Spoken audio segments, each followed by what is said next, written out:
Padanya disilahkan. Baik, terima kasih Bunda Aini. Bismillahirrohmanirrohim. Alhamdulillahilladzi nahmaduhu wa nasta'inuhu wa nastaghfiruh wa na'udzu billahi min syururi anfusina wa min sayyiati a'malina may yahdihillahu fala mudhillalah wa may yudlil fala hadiyalah. Asyhadu an la ilaha illallah wahdahu la syarikalah wa asyhadu anna muhammadan abduhu wa rasuluhu alladzi la nabiyya ba'dah. Para bapak dan ibu yang dirahmati Allah, alhamdulillah di kesempatan subuh di hari kedua di bulan Ramadan ini mudah-mudahan kita masih diberikan nikmat iman, nikmat Islam, lezatnya hidayah, dan tiap langkah kita dimudahkan ke pintu surganya Allah. Alhamdulillah di bulan Ramadan kita masih mengawal kajian subuh ini seadanya, sebisa kita, semampu kita. Mudah-mudahan walaupun hanya singkat kajian kita, tetapi bisa memperberat timbangan kita di yaumil akhir dan semakin melunakkan hati kita, semakin mendekatkan diri kita kepada Allah Subhanahu wa taala.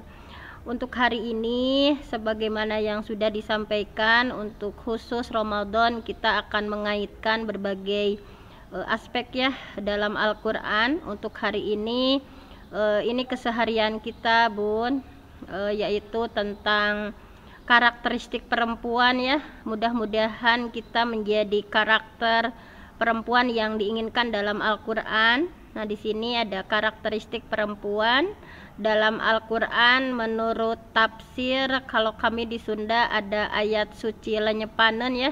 Bunda Siti Jamilah mungkin tidak akan tahu artinya gitu ya, karena dengan bahasa Sunda, tetapi insya Allah akan kita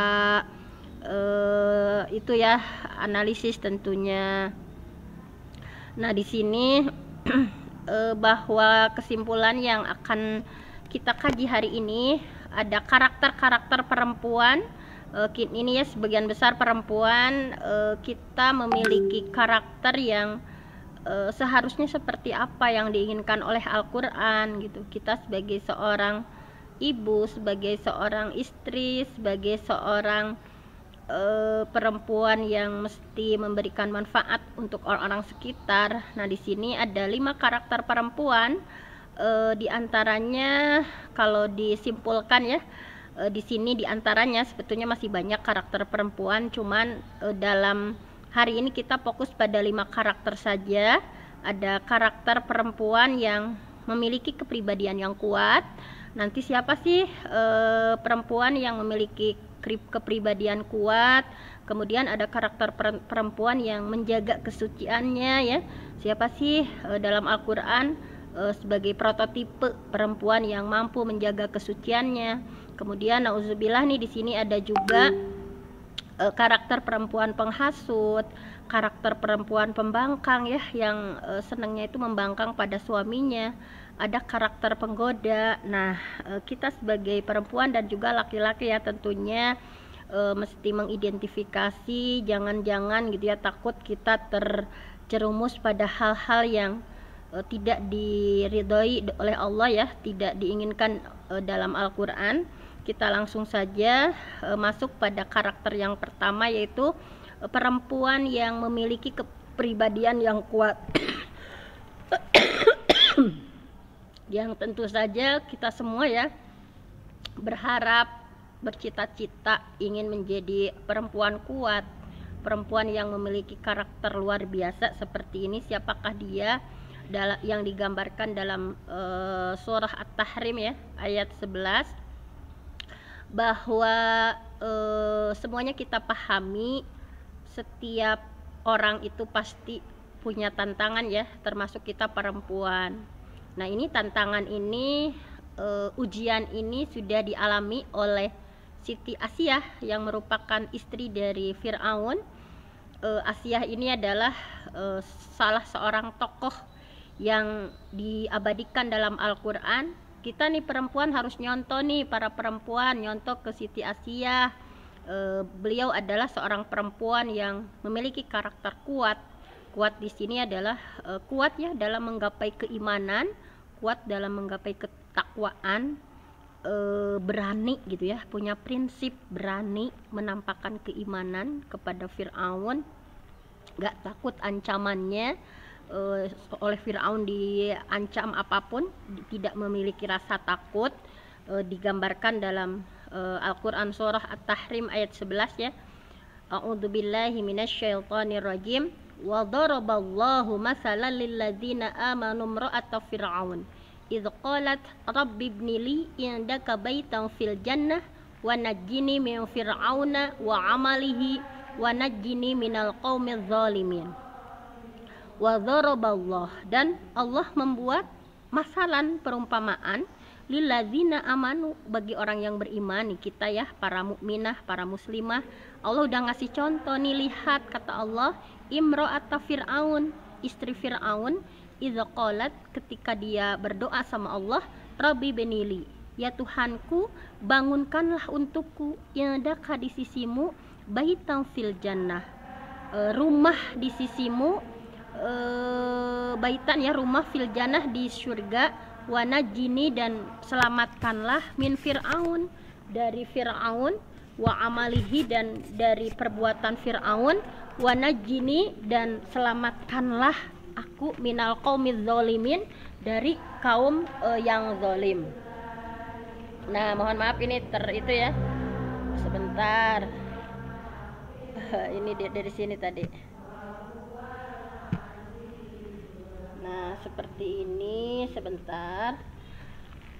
Ini adalah salah satu doa yang Allah abadikan ya, doanya Siti Aisyah.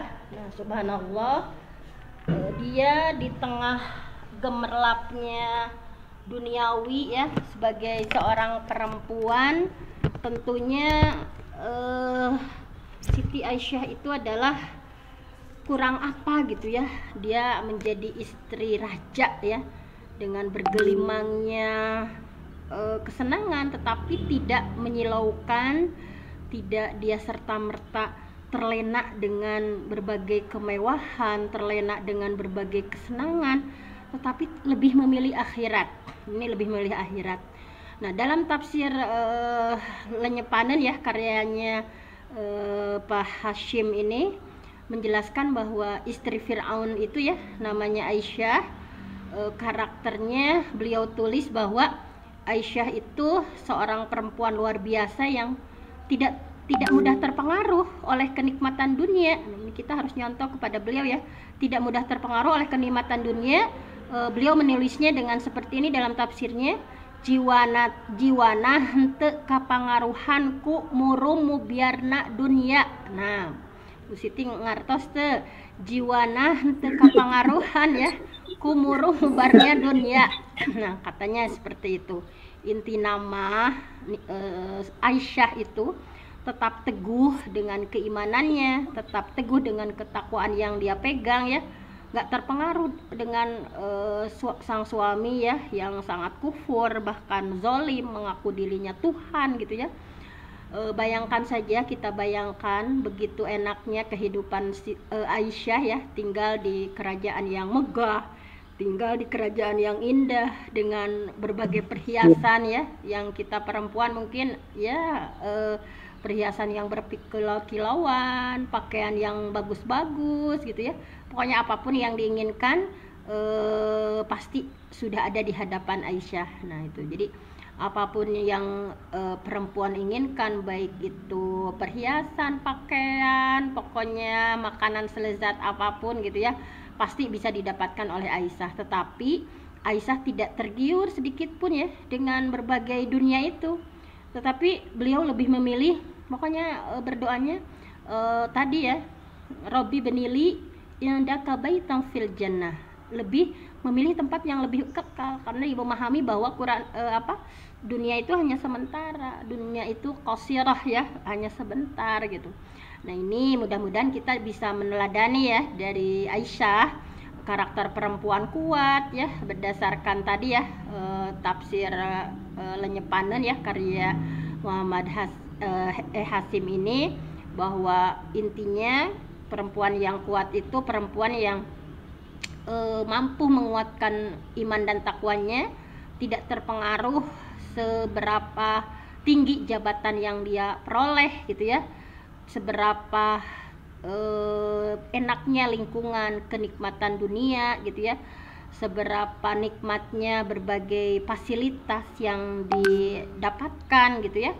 Nah, perempuan yang berkarakter kuat itu tetap bisa memagari dirinya dengan iman takwanya, jabatan setinggi apapun, harta sekaya apapun gitu ya, sepopuler apapun, nah itu, tetapi tetap memegang teguh keimanan dan ketakwaannya dengan sifatnya yang beliau sangat penyayang, orangnya cerdas, sabar, dan teguh pendirian. Mudah-mudahan kita masuk dalam karakter yang ini ya. Nah, jadi pelajaran yang bisa kita ambil dari kisah Aisyah ini adalah pokoknya dalam kondisi apapun, nih kita para perempuan tidak menghalangi ya untuk perempuan solihah itu iman tetap di dada, berlimpahnya harta tidak membuat iman terbeli, bahkan beliau lebih memprioritaskan akhirat ya daripada dunia gitu ya, optimis dan mendukung setiap kebaikan. Bahkan Hasim ya menuliskan dalam kitab tafsirnya di bahasa kenate Kaliung Kasiput gitu ya. Kaliung Kasiput itu sebentar ada yang masuk dulu. Kaliung Kasiput hartos natenya kurang kumaha dikelilingi oleh kegemerlapan ya, saudara-saudara yang kaya.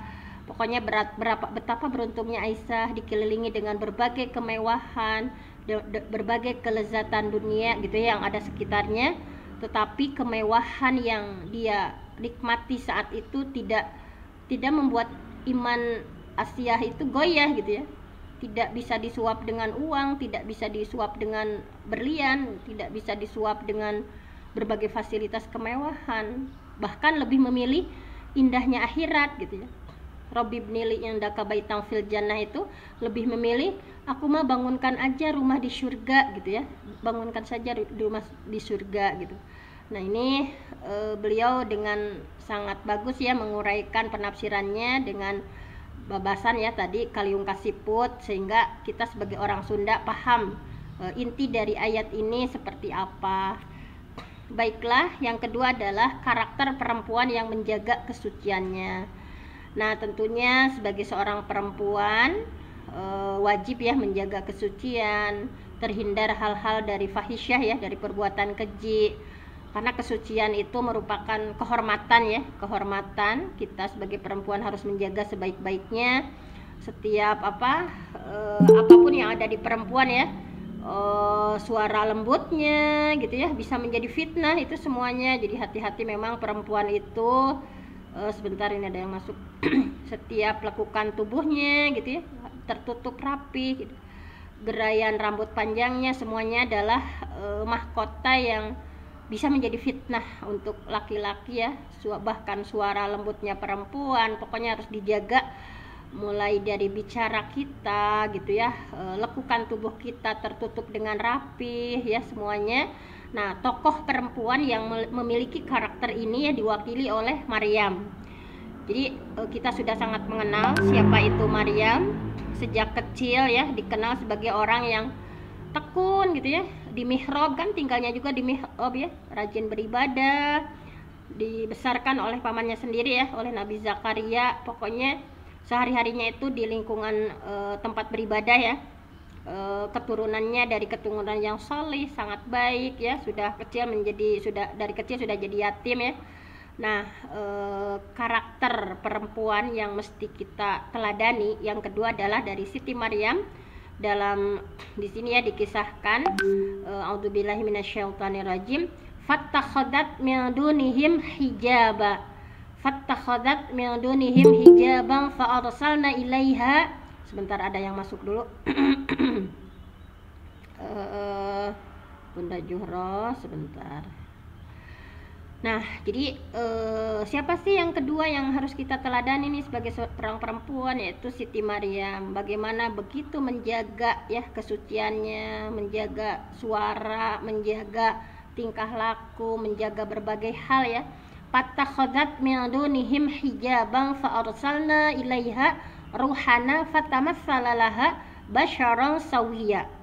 Fattakhadhat min dunihim hijaba. Lalu dia memasang tabir ya, hijab untuk melindunginya ya dari mereka. Fa arsalna ilaiha, maka kami mengutus ya, kata Allah, kami mengutus kepada Maryam ruhana ya, roh ya, yaitu malaikat Jibril. Fatamassala laha basyaran sawiyya, maka di hadapan Maryam itu nampak manusia yang sempurna. Jadi malaikat Jibril saat itu mendatangi Maryam dalam posisi manusia yang sempurna. Ya, jadi menyerupai ya, jadi menjelma menjadi manusia yang sempurna. Nah, Siti Maryam kan tinggal di mihrab ya, dijaga oleh pamannya yaitu Nabi Zakaria. Jadi beliau itu selalu menjaga jarak dengan laki-laki. Maka kalau secara itu ya mustahil gitu ya, mustahil Siti Maryam sebentar, ada yang masuk dulu ya. Mustahil kan Siti Maryam berzina, mustahil. Karena dalam sehari-harinya ya, digambarkan dalam tafsir ayat suci Lanyepanan bahwa Kiai Hasyim menjelaskan yen Maryam teh wanita suci, jelma nu bener-bener mangeran kamantena. Ini bahasa Sunda ya. Yen Siti Maryam teh wanita suci, jelma anu bener-bener mangeran kamantena. Maksudnya adalah bahwa Siti Maryam itu pokoknya perempuan suci, benar-benar imannya sama Allah. Kemudian Allah utus malaikat Jibril ya kepada Siti Maryam dengan menyerupai manusia tadi ya, basyaron sawiyya. Kemudian dalam lanjutannya qalat, Siti Maryam menjawab, ini sesungguhnya aku a'udzu birrahman, aku berlindung kepada Tuhan yang Maha Pengasih, minka darimu in kunta taqiyya, jika engkau adalah orang yang bertakwa. Nah, dalam tafsirnya Hasyim menjelaskan lanjutan ya, bahwa awewe nucan kungsi patoel cingir jeng lalaki. Maryam teh digambarkan begitu sucinya gitu ya, awewe nucan kungsi patoel cingir-cingir acannya jeng lalaki, bahwa Siti Maryam itu belum pernah sedikitpun bersentuhan dengan laki-laki gitu ya, apalagi bergaul dengan laki-laki gitu. Jadi sangat kecil kemungkinannya gitu ya. Hanya pamannya saja yang membesarkan beliau gitu. Tetapi bagaimana Allah menguji ya, qala innama ana rasulur rabbik liahabalaki ghulaman zakiyya. Padahal sudah sangat menjaga kesuciannya gitu, bahkan patoel cingir oge ya teu pernah gitu, tapi sama Allah diuji dengan hamil gitu ya, hamil ghulaman zakiyya. Malaikat Jibril berkata ya, qala, malaikat Jibril berkata, innama, sesungguhnya ana saya rasulur rabbik, aku itu hanya utusan Tuhanmu gitu, li ahabalaki ghulaman zakiyya, untuk menyampaikan anugerah kepadamu seorang laki-laki yang suci. Nah ini, jadi dalam tafsir ini ya, bahwa menjelaskan tadi ya, tiba-tiba muncul di hadapan Maryam seorang laki-laki, wujudnya menyerupai seorang laki-laki tadi yang adalah malaikat Jibril. Pada ayat ini Hasyim menjelaskan bahwa malaikat Jibril itu diutus kepada Maryam untuk memberitahu bahwa dia akan memiliki seorang anak laki-laki yang suci gitu ya, zakiyya. Jadi Nabi Isa-nya ini adalah putranya Siti Maryam. Nah, dalam hati kecil Maryam kan yang tadi datang kepadanya itu adalah malaikat Jibril, utusan Allah. Utusan Allah itu pasti malaikatnya dalam kondisi bingung.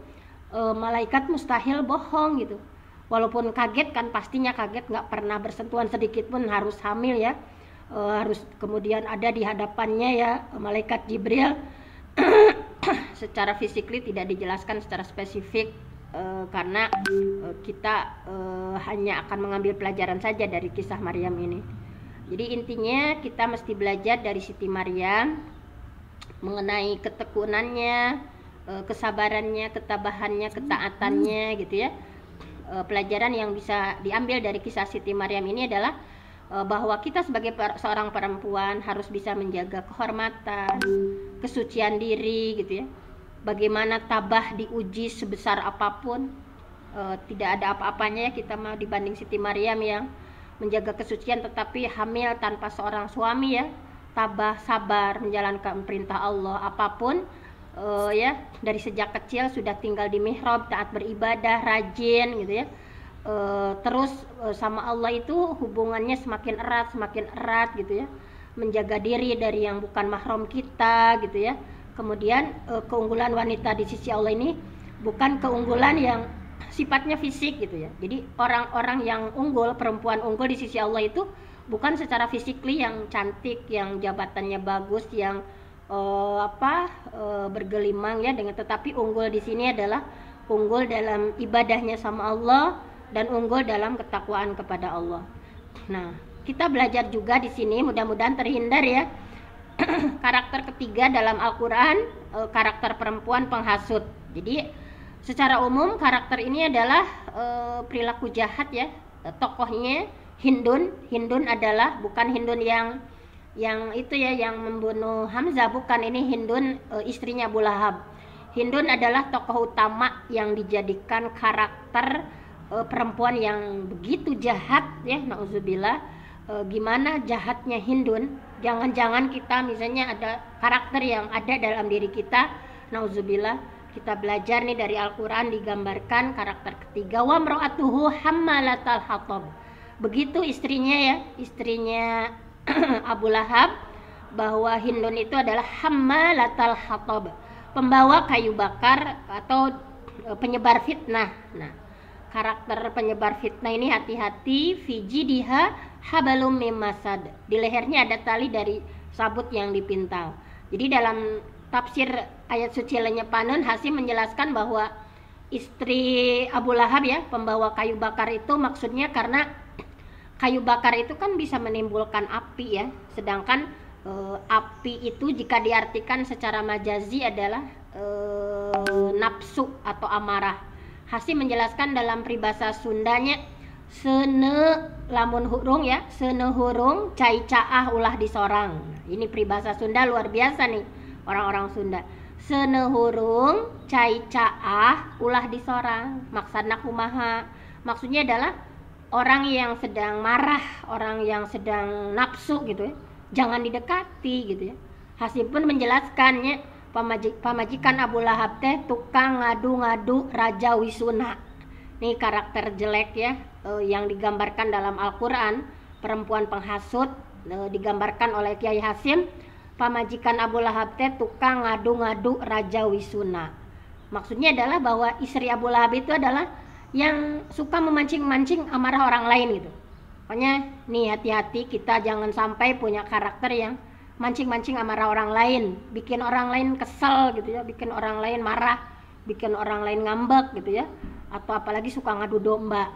Jadi provokator kan, Hindun di sini seorang perempuan dengan karakternya yang jelek semuanya ya, karakter perempuan jahat yang Allah gambarkan dalam surah Al-Ahzab, suka mancing-mancing amarah, ngadu domba, provokator, pokoknya gimana orang lain marah teh dia jagonya gitu ya.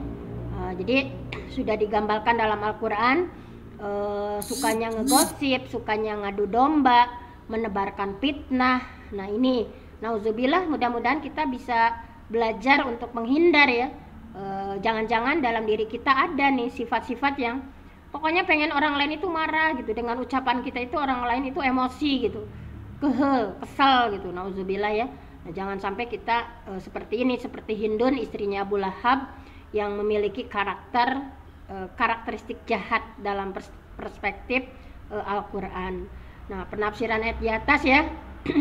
Di sini dalam tafsir Lenyepanun itu istilahnya menggunakan karakter Hindun itu adalah ngaliarkeun tales ateul. Jadi ngaliarkeun tales ateul itu Bu Ima ya, kalau Bu Ima orang mana, Kalimantan ya.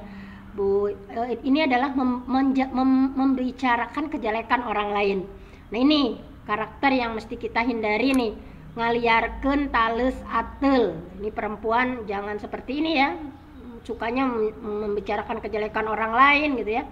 Nah ini sangat unik gitu ya, sehingga kita sebagai orang Sunda merasa deg gitu ya, jangan sampai kita seperti yang diilustrasikan oleh Kiai Hasim ya, tentang istrinya Abu Lahab yang senangnya itu membicarakan kejelekan orang lain gitu, senangnya itu ngadu domba, senangnya itu buat orang lain marah gitu ya. Nauzubillah. Nah kemudian ini yang karakter selanjutnya, mohon maaf ya ini tadi itu ini ada sedikit lagi, perempuan yang sukanya membangkang suami. Nah ini langsung saja to the point ya, pasrinya istrinya Nabi Nuh dan Nabi Lut ya, prototipe dalam Al-Quran istri yang suka membangkang suaminya gitu ya. Bahkan suaminya disebut gila nih sama istri Nabi Nuh.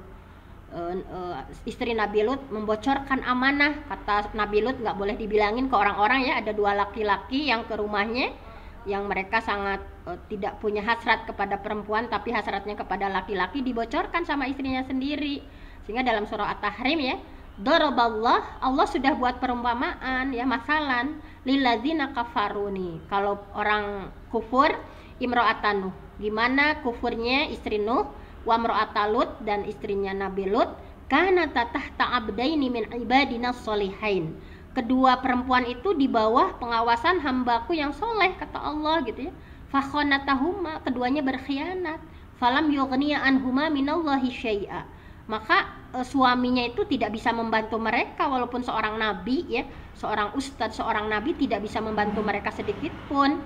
Bahkan waqila dakhulan nar, pokoknya masuk neraka, ma'ad dakhilin, bersama orang-orang yang masuk neraka. Jadi Hasim dalam kitabnya ya menjelaskan begitu ruginya gitu ya, begitu ruginya ya Allah, suaminya solih gitu ya, suaminya nabi, suaminya ustadz, suaminya kiai gitu ya, misalnya punya istri nih, kalau di sini suami nabi tapi istrinya nggak beriman gitu ya, mereka lebih memilih bersama orang kafir dibandingkan harus bersama ajaran suaminya gitu ya. Gereha Nabi Nuh jeung Nabi Lut dua nana dipimpin kana jalan nu lempeng tapi kalah kabilu kamusuh. Nah ini bahasanya bagus ya. Gereha Nabi Nuh jeung Nabi Lut teh dua nana dipimpin kana jalan anu lempeng tapi kalah kabilu kamusuh. Kusabab itu maranehanana jadi caduk naraka babarengan jeung ahli neraka nu sejena. Ya, jadi maksudnya istri Nabi Nuh, Nabi Lut sebetulnya sudah dipimpin oleh suaminya ke jalan yang benar, tetapi mereka lebih memilih jalan yang sesat bersama orang kafir gitu ya. Hasim begitu bagus ya menggunakan undak-usuk bahasa Sunda, masih menyebut gereha itu istri ya. Ini tata krama orang Sunda karena masih menjadi istrinya Nabi gitu ya, tidak pamajikan, tidak istilahnya tidak pamajikan karena menghormati ya kepada istri Nabi walaupun maksiat. Terakhir nih, mohon maaf nih Pamang ya, perempuan penggoda, kita juga harus belajar nih dari Al-Quran, jangan sampai kecantikan gitu ya, fisik kita gitu ya, kecantikan perempuan harus dijaga, kesuciannya, lahir batinnya ya. Di sini jangan sampai menjadi perempuan penggoda yang di sini ditokohkan ya dalam Al-Quran Zulaiha ya, Zulaiha contoh dalam Al-Quran karakter penggoda, walaupun memang pada akhirnya Siti Julaiha itu bertobat di jalan Allah, tetapi pada saat itu ceritanya seperti ini dulu, bagaimana ketika dia menggoda Nabi Yusuf ya, warawadathu allati huwa fi baitiha an nafsihi wa ghallaqatil abwab wa qalat haytalak qala ma'azallah innahu rabbi ahsana mathwai innahu la yuflihuz zalimun. Nah, warawadathu allati huwa fi baitiha an nafsi, dan perempuan ya yang dia Yusuf tinggal di rumahnya ya, Zulaiha menggoda dirinya, menggoda Yusuf, wa ghallaqatil abwab, pintu ditutup, wa qalat haytalak, mari sini dekati aku ya, ini kata Zulaiha, ini perempuan penggoda.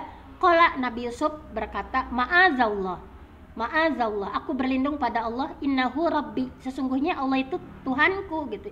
Innahu rabbi maksudnya sesungguhnya Tuhanku, ahsanu maswai. Ahsana maswai itu telah memperlakukan aku dengan baik gitu ya. Raja Aziz itu sudah memperlakukan dengan baik. Innahu la yuflihuz zalimun. Sesungguhnya orang yang zalim itu tidak akan beruntung. Jadi bagaimana Hasim menggambarkan sosok Zulaiha ya dalam surah Yusuf dengan babasan yang kecantikan Julaiha itu dalam tafsir sangat terlihat ya. Jangkung lenyang, kulitna hejo carulang, keret bengetna ngadaun sereh, tarangna lancah mentrangan, halisna ngajeler paeh, irungna kuwung-kuwungan gitu ya. Dengan babasan Sunda yang di sini ya digambarkan tuh. Hasim nulis tehnya istri gegede nungukut Yusuf teh jenenganana Julaiha ngorakene tepu putra gelis kacida pokoknya namanya gelis nate kumaha bentangna di Mesir teh jangkung lenyang kulitna hejo nya halisna ngajeler paeh irungna kuwung-kuwungan imut matak ngirut deng deleueun anu neuteup keureut beungeut ngadaun seureuh tarangna lancah. Ini adalah menggambarkan betapa cantiknya gitu ya Julaiha, dan hampir-hampir saja ya dalam Quran itu Nabi Yusuf juga tergoda ya. Walaqad hammat bihi wa hamma biha. Nah itu hampir saja tergoda kalaulah Yusuf tidak ingat gitu ya tanda mukjizat dari Allah. Nah itu jadi di sini dengan sangat menggugah ya, dengan sangat menggugahnya gitu ya, dengan bahasa Sunda yang luar biasa, Kiai Hasim bisa kita menjadi terbayang gitu ya peristiwanya seperti apa gitu ya, sehingga betapa cantiknya Siti Zulaikha gitu ya. Dengan kecantikannya itu dia pernah khilaf, tetapi dari sana beliau juga itu ya bertaubat. Nah kemudian paribasanya itu juga bahwa Yusuf itu ya, kata Julaiha, dia sudah memaksa saya untuk berbuat tidak sesenonoh gitu ya, pindah pilempangan melengkung bekasnya lahan. Jadi maksudnya berubah gitu, yang dulunya itu Yusuf itu baik tetapi udah besar malah dia menjadi seperti itu kepada saya. Jadi diputar balikan oleh Siti Julaiha ya, bahwa Yusuf yang akan menggodanya gitu ya. Nah jadi seperti ini, itulah ya, karena waktu kita ya, itulah di antara 5 karakter yang mesti kita teladaninya itu dari awal. Yang awal saja yang 2 ya, mudah-mudahan kita berlindung sama Allah tidak termasuk dari para karakter perempuan seperti Hindun, karakter perempuan seperti Zulaiha, karakter perempuan seperti istrinya Nabi Nuh dan Nabi Lut.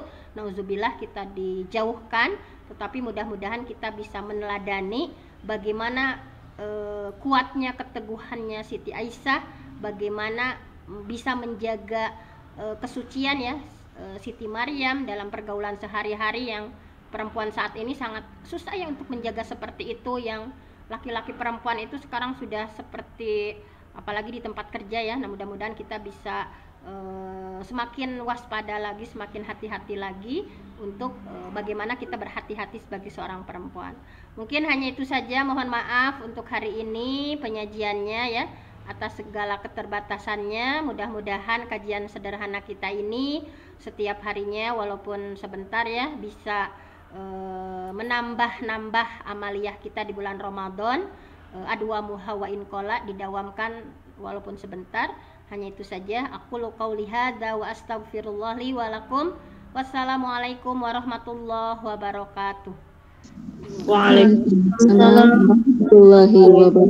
warahmatullahi wabarakatuh. Jazakillah khairan kasiron untuk Bunda Dr. Penti yang telah memaparkan. Masya Allah, tabarakallah. Ini semua buat kita perempuan.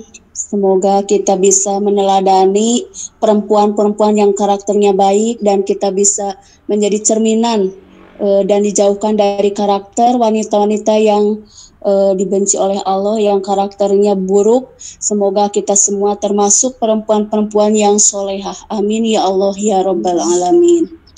Baiklah, untuk kajian kita kali ini telah selesai. Marilah kita sama-sama tutup kajian ini dengan membaca istighfar 3 kali, doa penutup majlis, dan hamdalah bersama.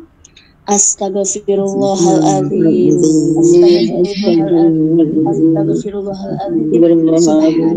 Subhanakallahumma wa bihamdika Walhamdulillahirabbil alamin. Walhamdulillahirabbil alamin. Mohon maaf atas segala kekurangan dan kehilafannya. Wassalamualaikum warahmatullahi wabarakatuh. Waalaikumsalam warahmatullahi wabarakatuh. Terima kasih semuanya. Gimana kabarnya Bu Ine? Alhamdulillah baik. Alhamdulillah, Bunda. Terima kasih semuanya. Puji baik. Alhamdulillah. Mohon maaf agak terlambat. Ya, salam buat semuanya. Selamat menunaikan ibadah puasa.